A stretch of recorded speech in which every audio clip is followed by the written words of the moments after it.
Hi అండి. అందరికీ నమస్కారం. Welcome to my channel. ఈ వీడియోలో ప్రభుత్వ ఉద్యోగులకు మరియు పెన్షనర్లకు అసెంబ్లీలో ఆర్థిక మంత్రి సంచలన ప్రకటన.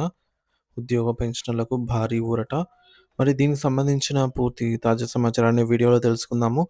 వీడియో అయితే ఎక్కడే గానీ స్కిప్ చేయకుండా ఎండ్ వరకు చూసేయండి. అప్పుడే ఇన్ఫర్మేషన్ పూర్తిగా అర్థమవుతుంది.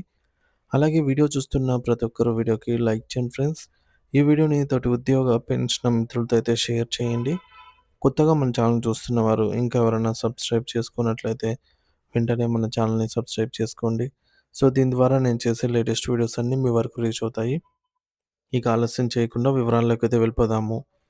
ఫ్రెండ్స్, ఇక విషయానికొచ్చినట్లయితే తెలంగాణ శాసనసభ వేదికగా రాష్ట్ర ఆర్థిక పరిస్థితి మరియు ఉద్యోగుల పెండింగ్ బిల్లులపై ఉప ముఖ్యమంత్రి మరియు ఆర్థిక మంత్రి మల్లు భట్టి విక్రమార్క గారు అత్యంత కీలకమైన వివరణ ఇచ్చారు.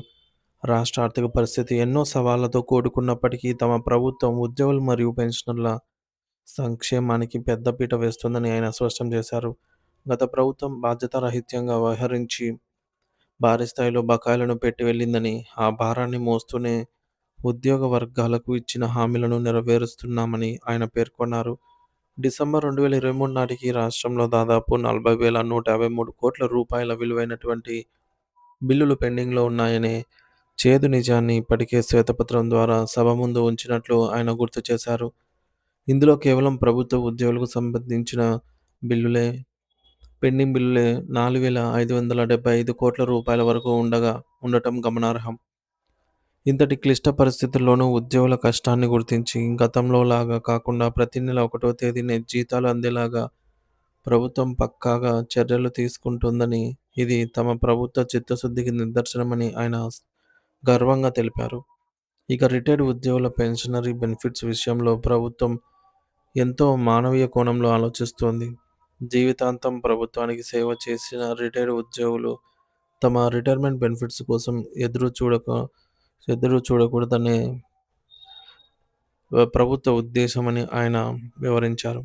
ఇప్పటికే రిటైర్డ్ ఉద్యోగులకు సంబంధించి బకాయిల కింద 1,752 కోట్ల రూపాయలను ఇప్పటికే ప్రభుత్వం విడుదల చేసింది. అయితే ఇంకా చెల్లించాల్సిన మొత్తం 6,244 కోట్ల రూపాయలుగా ఉంది.